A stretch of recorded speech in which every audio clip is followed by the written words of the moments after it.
Hello दोस्तों, कैसे हैं आप। मैं हूं नवनीत। आज हम बात करेंगे कोल्ड वॉर के बारे में, यानी शीत युद्ध। शीत युद्ध वर्ल्ड पॉलिटिकल हिस्ट्री का और इंटरनेशनल रिलेशंस का एक वो अहम हिस्सा, जिसमें सन 1950 से लेके 1990s के 90 की दहाई तक, 90 के दशक तक जो विश्व के अंदर जो एक वैचारिक युद्ध था, जो एक तरफ वेस्ट की पूंजीवादी कैपिटलिस्ट पावर यूएसए द्वारा लेड थी, एक तरफ सोशलिस्ट पावर्स जो थी सोवियत यूनियन के नीचे जो थी, उनके बीच में जो वैचारिक युद्ध था, इसे शीत युद्ध कहा गया।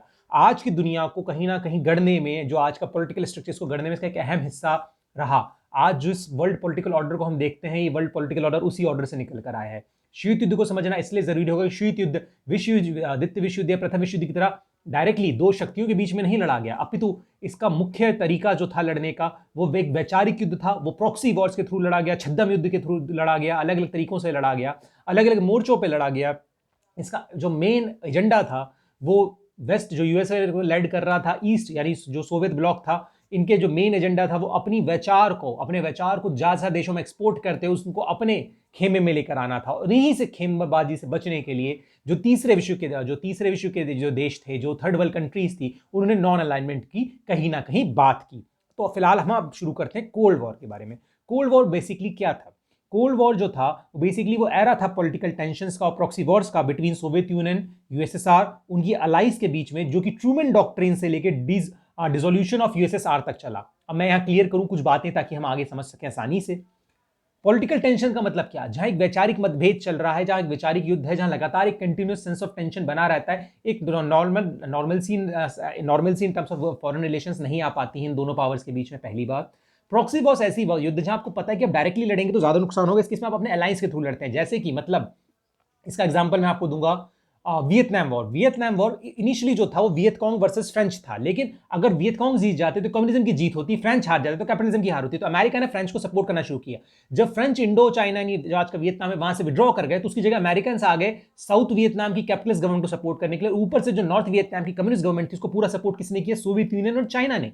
तो ये एक प्रॉक्सी वॉर है जहां दोनों वर्ल्ड पावर्स अपने इंटरेस्ट के लिए डायरेक्टली नहीं लड़ रही हैं, थ्रू देयर अलाइज लड़ रही हैं, एक छद्म युद्ध लड़ रही है जिससे ज्यादा से ज्यादा इलाकों में इनका प्रभाव बरकरार रह सके। ट्रूमैन डॉक्ट्रिन क्या है?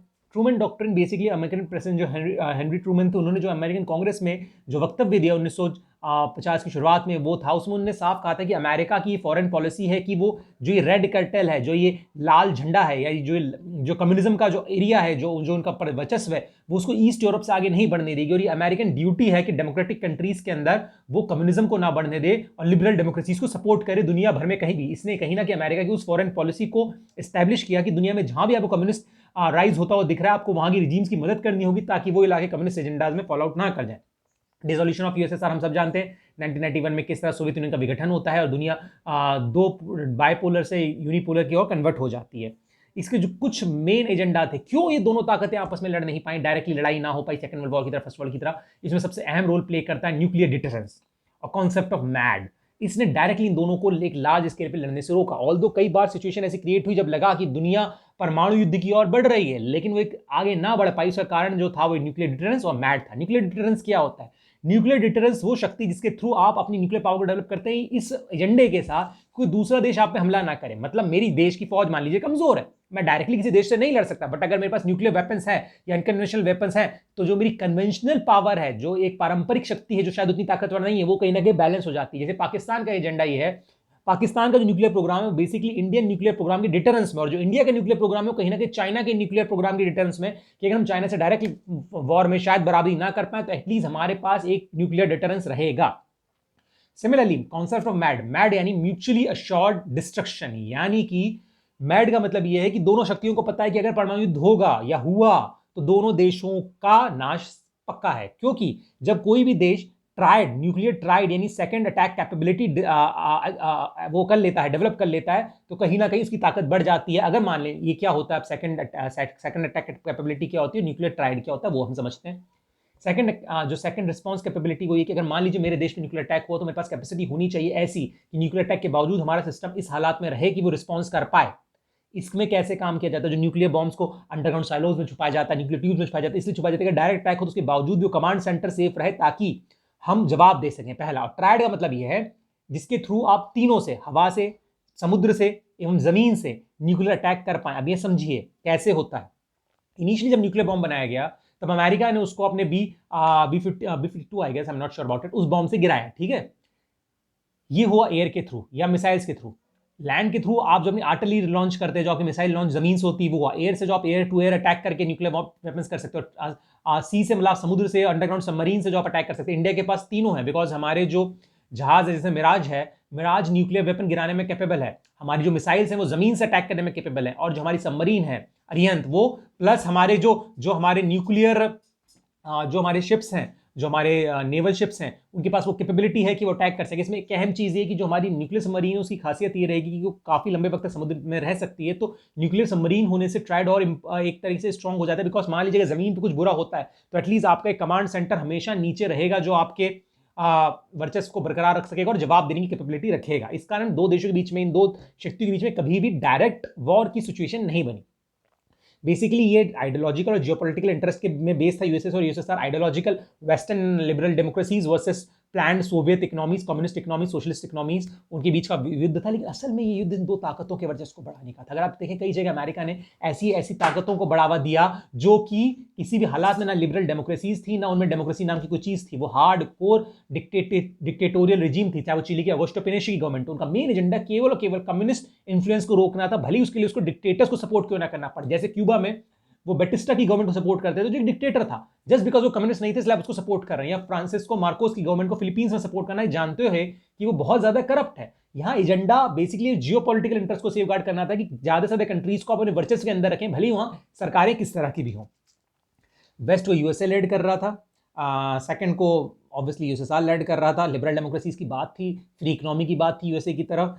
बंच ऑफ एक्स कॉलोनीज को रूल जो उनके डिक्टेटोरियल, हाँ यहाँ समझिए एक चीज और आती है, अमेरिका वेस्ट की इन्फ्लुएंस में वो कई सारी कंट्रीज भी थी जो नई नई आज़ाद हुई थी, और उसी चक्कर में नॉन अलाइनमेंट मूवमेंट बना। बिकॉज कई सारी जो newly independent x colonial countries थी, उनको लगा कि हम अगर इस कोल्ड वॉर का हिस्सा बने तो हमारी जो टेरिटोरियल इंटीग्रिटी है, जो हमारी फ्रीडम है, वो कहीं ना कहीं कॉम्प्रोमाइज होगी। दैट्स वाई इन कंट्रीज ने सपोर्ट किया नॉन अलाइन मूवमेंट को। इसके बेसिकली अगर हम फेजेस देखें, सॉरी, जो 1945 से लेकर 1960 के बीच जो वेव ऑफ डीकोलोनाइजेशन थी, कई सारे देश आज़ाद हो रहे थे अफ्रीका में, एशिया में, ये कंट्रीज बैटल ग्राउंड बनी। बिकॉज ये नए नए कंट्रीज थे, आज़ाद हो रहे थे, इनका स्ट्रॉन्ग पॉलिटिकल डेवलपमेंट वाला एक डेवलप्ड सिस्टम नहीं था।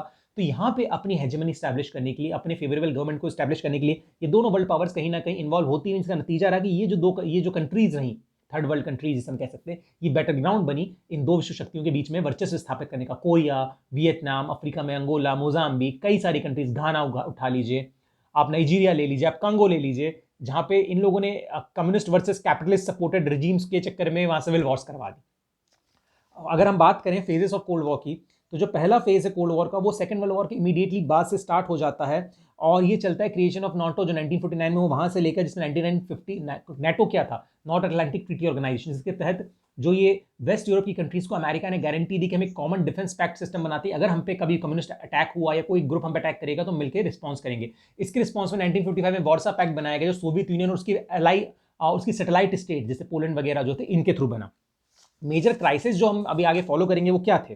फर्स्ट फेज में बर्लिन ब्लॉकेड, जब सोवियत यूनियन ने जो बर्लिन का इलाका, जिनको चारों के बीच में बांटा गया था, चार जो विश्व शक्तियां थी उस जमाने की, जो जीती थी द्वितीय विश्व युद्ध को, फ्रांस, ब्रिटेन, अमेरिका और आपका सोवियत यूनियन, इनके बीच में जब बांटा, तो क्योंकि ये जो बर्लिन था ये टेक्निकली सोवियत एरिया के बीच में आता था, लेकिन ये चारों के बीच में बटा था, तो बर्लिन को चारों से ब्लॉक कर दिया कि आपका सम्मान सप्लाई रोक दी जाएगी, या तो आप मर्ज कर जाओ पूरी तरह से एक बर्लिन बना लो, क्योंकि आप हमें लग रहा है आप हमें आइडियोलॉजिकली अलग से करना चाह रहे हो, अदरवाइज भूखे मरो।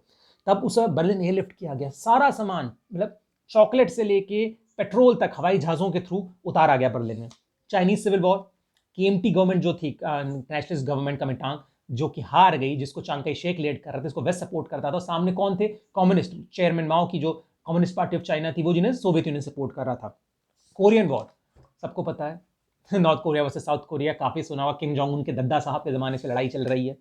सुएज कनाल क्राइसिस, जब सोवियत यूनियन के सपोर्ट से या उसकी एक मॉरल सपोर्ट से जो आपके अब्दुल गमार नासिर थे, जो एक तरह से नॉन अलाइन मूवमेंट में भी थे, वो नेशनलाइजेशन कर देते हैं किसका? सुएज कनाल का। उसके बाद जिस तरह से वेस्टर्न लेड कंट्रीज वहाँ पे इन्वेट करती हैं यूरोपियन कंट्रीज, वो दिखाता है कि ये भी क्राइसिस था। बर्लिन क्राइसिस 1961 में अगेंस्ट वही जो ब्लॉकेट था, जिसके बाद से बर्लिन वॉल बनी फाइनली। और फाइनली 1962 का क्यूबन मिसाइल क्राइसिस, जिसने दुनिया को एक ऐसे मोड़ पे ला दिया जहाँ सबको लगा ये बड़ा प्रॉब्लमेटिक सिचुएशन, अगर हमने इसको ठंडा करने की कोशिश नहीं की, हमने इस प्रॉब्लमेटिक फेज को, तो दुनिया एक तबाही की ओर जा सकती है। क्यूबन मिसाइल क्राइसिस में हुआ क्या था, सोवियत यूनियन ने चुपके से क्यूबा के अंदर फिडेल कास्ट्रो गवर्नमेंट को सपोर्ट करेंगे, बिकॉज फिडेल कास्ट्रो को ये लगता था कि अमेरिका कभी भी क्यूबा को इन्वाइट कर सकता है, वहाँ पे न्यूक्लियर मिसाइल्स लगवा दी।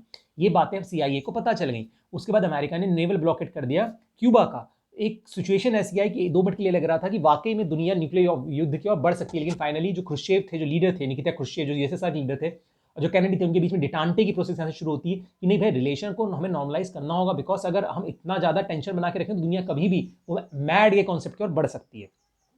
इसके बाद से एक नया फेज शुरू होता है। इसमें एक बड़ा अहम रोल है जो साइनो सोवियत स्प्लिट है 1962 से लेकर 79 के बीच में, जब सोवियत यूनियन और चाइना के बीच में जो लड़ाई हुई, इसने कहीं ना कहीं अमेरिका को एक अलाय दिया एशिया में। चाइना को अमेरिका ने प्रमोट करना शुरू किया काउंटर फोर्स के तौर पर सोवियत यूनियन के। प्राग स्प्रिंग 1968 में जब चेकोस्लोवाकिया के अंदर वहाँ के जो लीडर थे वो एक रिफॉर्मिस्ट गवर्नमेंट स्टैब्लिश करना चाहते थे, तो किस तरह से ब्रेजनेव डॉक्ट्रिन के तहत अटैक किया गया उस पर, क्योंकि इनका ये मानना था जो सोवियत यूनियन था कि किसी भी सोवियत यूनियन की कंट्री में अगर एंटी कम्युनिस्ट रेवोल्यूशन होता है तो सोवियत यूनियन के पास हक है कि उस इलाके में इंटरवीन करते हुए उस तरह की मूवमेंट्स को दबाए। 70s का एरा जो था, ये 70 का जो दशक था, ये पीस मूवमेंट की ओर बढ़ता है। इसमें वियतनाम वॉर का एरा है, एंटी वॉर प्रोटेस्ट से डिटांटे है। 1979 में ये डिटांटे खत्म होता है जब सोवियत यूनियन इन्वेट कर देता है। अब हम एक थोड़ा इसे फेज वाइज समझने की कोशिश करते हैं ताकि हमारे लिए एक आसान तरीके में रहेगा। पहली बात, rise of cold war. Cold war का राइज क्यों हुआ? द मेजर इश्यूज जो थे कोल्ड वॉर के राइज में, सबसे बड़ा था post war era. Post war era मतलब सेकंड वर्ल्ड वॉर के बाद में जब यूरोप में किस तरह से एक राजनीतिक स्ट्रक्चर को क्रिएट किया जाए, इस बात को लेके सोवियत यूनियन का मानना था कि जो ईस्ट यूरोप की कंट्री जिसको सोवियत यूनियन आजाद करवाया है, जो किसी दौर में रशियन एम्पायर के नीचे थी, उनको नेचुरली सोवियत यूनियन के अधीन छोड़ दिया जाए, बिकॉज सोवियत यूनियन का यह मानना था कि जो ईस्टर्न कंट्रीज हैं हमारे लिए नेचुरल डिफेंस बैरियर है, और ये हमारे अगर अंडर में रहेंगी तो हमारा डिफेंस स्ट्रांग होगा।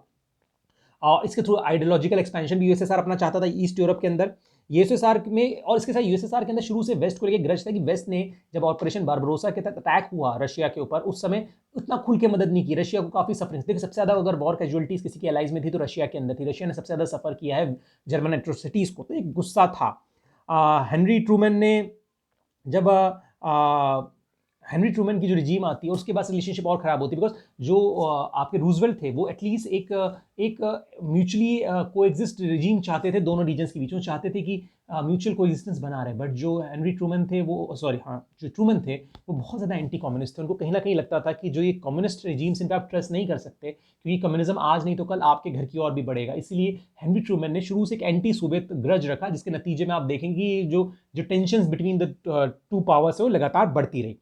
1945 अप्रैल में जब विक्ट्री होती है सोवियत यूनियन की, तो उसमें आप गौर कीजिए, सोवियत यूनियन के एलाइज की, सोवियत यूनियन उस जमाने में सेंट्रल और ईस्ट यूरोप की ज्यादातर कंट्रीज पे कब्जा कर चुका था, अपने अधीन ले चुका था। वहीं जो यूएस और उसके एलाइज थे वो वेस्टर्न यूरोप तक सीमित थे।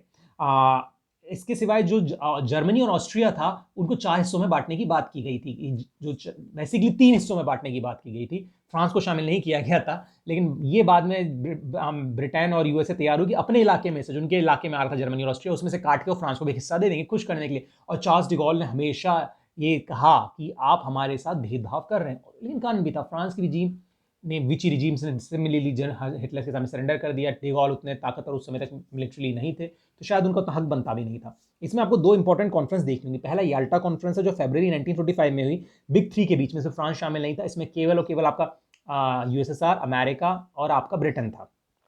इसमें क्या था, यूएसएसआर का सपोर्ट चाहता था पहली बार जापानीज के अगेंस्ट वॉर में, कुछ जापान में वॉर चल रही थी। यूएसएसआर ने जापान में वॉर डिक्लेयर नहीं की थी।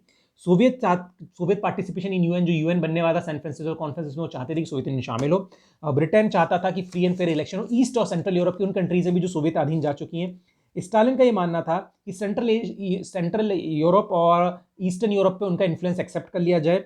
सोवियत यूनियन यूएन को ज्वाइन करने के लिए एग्रीड कर दिए गए, और साथ के साथ ये फैसला लिया गया कि जर्मनी को 4 हिस्सों में बांट दिया जाएगा, जिसमें से 3 हिस्से बनेंगे पहले, और बाद में जो ब्रिटेन और यूएसए रहेगा वो अपने हिस्से में से फ्रांस को जमीन देगा। इसके बाद जो अगली समिट इंपॉर्टेंट आती है वो पोस्टडम समिट है, जो जुलाई अगस्त 1945 में हुई, जब तक वॉर हो चुकी थी, मतलब कि सरेंडर हो चुका था जर्मनी का। ये जर्मनी के फ्यूचर को लेकर था कि जर्मनी को फ्यूचर कैसे डिसाइड किया जाए। देखिए, इसका मेन एजेंडा था डीमिलिटराइजेशन ऑफ जर्मनी। जर्मनी को इस तरह बना दी जाएगी कल को वो दोबारा मिलिटराइज होकर ताकतवर ना बन पाए।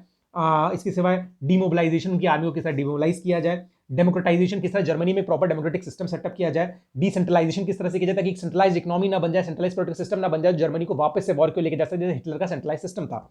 साथ के साथ डिसमेंटलिंग, जो जर्मनी की वॉर मशीनरी है, जो वॉर इंडस्ट्रीज को किस तरह से डिसमेंटल किया जाए। साथ के साथ इसमें फैसला लिया जाना था कि जो वॉर क्रिमिनल्स थे, जो नाजीज थे, उनको किस तरह से ट्रायल किया जाए, उनको किस तरह से ढूंढा जाए और किस तरह से जर्मनी का डीनाजिफिकेशन किया जाए। इसके सिवाय जर्मनी की जो आर्मी है की साइज उसको 25% तक सीमित कर देना था। जैसे मतलब जो उसकी प्री वॉर कैपेसिटी थी, मान लीजिए कि अगर युद्ध के पहले, फर्स्ट वॉर के पहले 1 लाख की आर्मी थी, उसको 25,000 तक बनाना है, केवल इसलिए कि लोकल लॉ एंड ऑर्डर को मेंटेन कर पाए। इसके सिवाय जो इन इलाकों पे जर्मनी ने किसी में कब्जा कर लिया था, ईस्ट यूरोप के और सेंट्रल यूरोप के स्पेसिफिकली, वहां जो जर्मन आबादी है उनका एक्सपल्शन, उन्हें फोर्सफुली वापस जर्मनी भेजा जाए, सिवाय चेकोस्लोवाकिया के कुछ इलाकों को छोड़कर। वॉर रिप्रेशन, किस तरह से जो युद्ध में नुकसान हुआ, किसका, जो युद्ध में नुकसान हुआ ईस्ट यूरोप का, स्पेशली ईस्ट यूरोपियन कंट्रीज का, वेस्ट यूरोपियन कंट्रीज का, रशिया का, उसके बदले उन्हें मुआवजा किसका दिया। मुआवजा के लिए डिसाइड किया गया कि बिकॉज जमीन का पैसा तो बचा नहीं, तो जर्मनी अपने कोल के तौर में, अपने आयरन ओर के तौर में, अपनी इंडस्ट्रीज के तौर में रशिया को पे करके, रशिया को इजाजत दी गई कि भाई आप जर्मनी की इंडस्ट्रीज को उठा के ले जा सकते हैं डिसमेंटल करके और उनके नेचुरल रिसोर्स एक्सप्लॉयटेशन कर सकते हैं। हालांकि यूएसए और यूके ने मना कर दिया कि वॉर रिपरेशन लेके फायदा नहीं, because last time first world war में एक बड़ा कारण ये भी सेकंड वर्ल्ड वॉर होने का, जो फर्स्ट वर्ल्ड वॉर में जो पेरिस पीस कॉन्फ्रेंस में जो जो मुआवजे जो जो जो एक फाइन लगाया गया जर्मनी के ऊपर, वो कहीं ना कहीं जर्मन में एक राष्ट्रवाद के उदय के लिए एक बहुत बड़ा कारण भी था। बिकॉज जो राष्ट्रवादी जर्मन थे उसने इस तरह से प्रेजेंट किया Berlin piece conference, sorry Paris peace conference को, कि देखिए ये लोग जो है वर्साई की ट्रीटी को बेसिकली, कि ये लोग हमें एक्सप्लॉइट कर रहे हैं, अगर हम हार गए तो हमारी इकोनॉमी को बर्बाद करना चाहते हैं। तो उस चीज़ से बचने के लिए कहीं ना कहीं जो यूएसए और यूके था एटलीस्ट वो नहीं चाहता था कि जर्मनी की इकोनॉमी को पूरी तरह से तबाह कर दिया जाए। सॉरी। और इसके साथ साथ पोस्टडम कॉन्फ्रेंस में ये एक्सेप्ट कर लिया गया कि जो ईस्ट यूरोप और जो सेंट्रल यूरोप की कंट्रीज हैं, ये सोवियत इन्फ्लुएंस में आएंगी। ईस्ट यूरोप और सेंट्रल यूरोप में कौन सी कंट्रीज आएंगी? पोलैंड, चेकोस्लोवाकिया, यूगोस्लाविया, आपका अल्बेनिया, जॉर्जिया, आर्मेनिया, अजरबैजान, आपका इस तरफ आप चले जाइए तो यूक्रेन, बेलारूस, ये सारी कंट्रीज को, सेंट्रल एशिया की कंट्रीज, ये सब सोवियत यूनियन इन्फ्लुएंस में रहेंगी। कहीं ना कहीं इसको एक्सेप्ट कर लिया गया और साथ के साथ पोलैंड को सोवियत इन्फ्लुएंस में मान लिया गया। देखिए ब्रिटेन नहीं चाहता था, फ्रांस नहीं चाहता था पोलैंड जाए Soviet influence, but Soviet union का ये मानना था कि हिस्टोरिकली जो जो अटैक हुए हैं ऑन सोवियत यूनियन हमेशा पोलैंड से होकर आए, इसलिए पोलैंड का सोवियत इन्फ्लुएंस में रहना बहुत जरूरी है फ्यूचर सोवियत सिक्योरिटी के लिए। इसलिए सोवियत यूनियन के अधीन तो नहीं कहूंगा, उसके स्फीयर ऑफ इन्फ्लुएंस में दे दिया गया पोलैंड को। इसके सिवाय से यहाँ से शुरुआत होती है beginning of eastern block. East block मतलब सोवियत लेड जो ब्लॉक था, यहाँ पे सोवियत यूनियन कंट्रोल ले लेता है इन ईस्टर्न रिजीम्स का। यहाँ पे अपनी पपेट रिजीम्स, अपने कम्युनिस्ट पार्टीज की जो पपेट रिजीम्स को स्टैब्लिश कर देता है और एक कमांड इकोनॉमी, प्लान्ड इकोनॉमी की ओर आगे बढ़ता है। राइज ऑफ ट्रूमैन डॉक्ट्रिन यहाँ से वेस्ट की तरफ से होता है, जिसका मतलब था किसी भी हालत में ये जो आइडियोलॉजिकल एक्सपेंशन है कम्युनिज्म का, इसको रोकना at any cost. Marshall plan 1947 में आता है। मार्शल प्लान क्या था? देखिए युद्ध से वेस्टर्न यूरोप की इकोनॉमी पूरी तरह से तबाह हो गई थी, तो जो अमेरिका ने उस जमाने में $13 बिलियन की जो एड प्रोवाइड की थी रिकंस्ट्रक्शन, देखिए जो IBRD international bank of reconstruction development है, इनिशियली मार्शल प्लान को ही इंप्लीमेंट करने के लिए बनाई गई थी, जो बाद में जाकर वर्ल्ड बैंक बनती। तो आप समझिए ये अमेरिकन मनी एजेंडा था किस, और इसका एक एम और था, देखिए जो युद्ध से टूटी कंट्रीज है वहाँ कम्युनिज्म बढ़ने के चांस ज्यादा होते हैं, बिकॉज लोगों के पास कुछ नहीं होता। उन्हें लगता है कि देखिए सब कुछ राष्ट्रीयकृत होगा तो शायद हमारी देश की इकोनॉमी ज्यादा अच्छी होती है, हमारे पास कुछ मिलता। तो कहीं ना कहीं इससे जो ईस्ट का इन्फ्लुएंस वो बढ़ता है। तो आप समझने की कोशिश करो कि मार्शल प्लान का असली एजेंडा यूरोप की रिकंस्ट्रक्शन के साथ साथ कम्युनिज्म को वेस्ट में बढ़ने से भी रोकना था। सोवियत यूनियन को ज्वाइन करने से मना कर देता है, इसके बदले वो अपना अलग से कॉमिनेटान प्लान लेकर आता है, बिकॉज उसको लगता है कि अगर ईस्ट यूरोप की कंट्रीज मार्शल प्लान को ज्वाइन करेंगी तो कहीं ना कहीं उनका आइडियोलॉजिकली वो ईस्ट वेस्ट की ओर सरेंडर कर सकती है। 1948 में Czechoslovakia directly full Soviet control में आ जाता है, जब वो थोड़ी कोशिश करता है कि आइडियोलॉजिकली लिबरल स्टैंड लेने की। राइस ऑफ सीक्रेट एजेंसीज, देखिए जो कोल्ड वॉर है ना, इसका मेन एजेंडा दो देश आपस में नहीं लड़े, बट किसके थ्रू लड़े?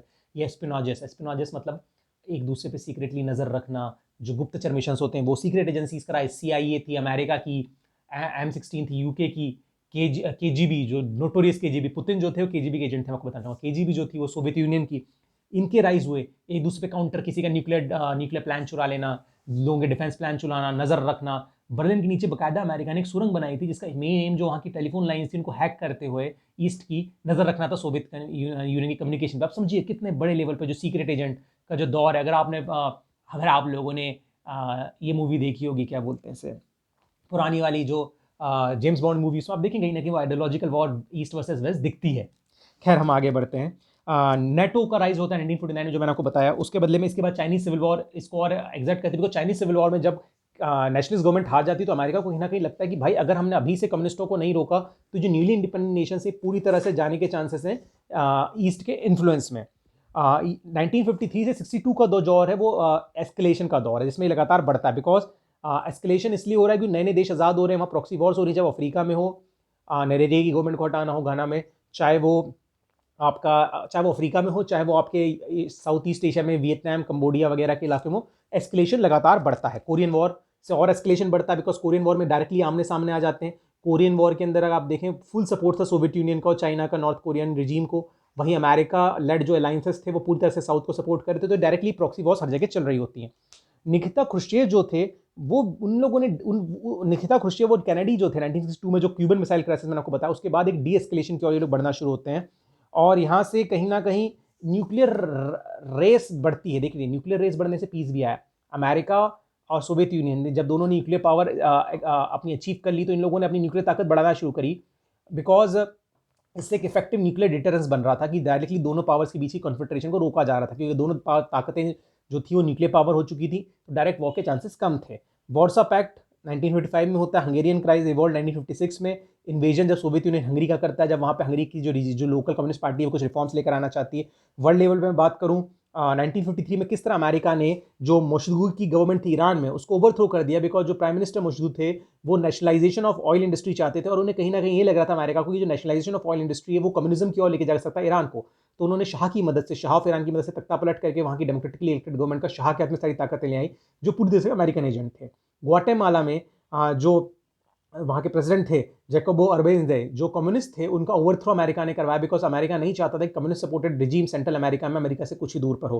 कैंगो में जो पैट्रिक लुमाम्बा की गवर्नमेंट थी, उसका जो ओवरथ्रो करवाया, जो कटंगा में सिविल वॉर में अमेरिका ने ओपनली मदद किया, क्योंकि जो गवर्नमेंट थी वो कहीं ना कहीं प्रो सोवियत थी। वियतनाम इशू 17 फेयर पैरेलल पे वियतनाम का divided north Vietnam versus south Vietnam करना, ताकि जो साउथ वियतनाम की जो कैपिटलिस्ट गवर्नमेंट है उसको प्रिवेंट किया जा सके। साइनो सोवियत स्प्लिट 1956 में। सोवियत साइनो सोवियत स्प्लिट क्या था, जबकि देखिए सोवियत यूनियन का ये मानना था कि जो दुनिया भर में जो कम्युनिस्ट कंट्रीज उनका नेचुरल लीडर सोवियत यूनियन है, और इसीलिए इनको कम्युनिस्ट पार्टी ऑफ रशिया की आइडियोलॉजी पर चलना चाहिए। पर चेयरमैन माओ जो कल्चरल रिवोल्यूशन लेकर आए वो कहीं ना कहीं पीजेंट बेस था, वो कि वर्कर बेस नहीं था, जो कोर आइडिया था कम्युनिज्म का। तो उस चीज़ से कहीं ना कहीं इन दोनों कंट्रीज के बीच में रिलेशनशिप थोड़े खराब होना शुरू होते हैं, और इनके बीच में आइडियोलॉजिकल स्प्लिट होती है, और यामू लेवल पे फायरिंग्स वगैरह के केसेस होते हैं, जिसके नतीजे में जब इस साइनो सोवियत स्प्लिट होती है तो अमेरिका को एक मौका मिलता है कि वो सोवियत ब्लॉक में घुस के उसकी एक मेन एलाई यानी चाइना को अलग करके उसे अपने पाले में लेकर आ जाए।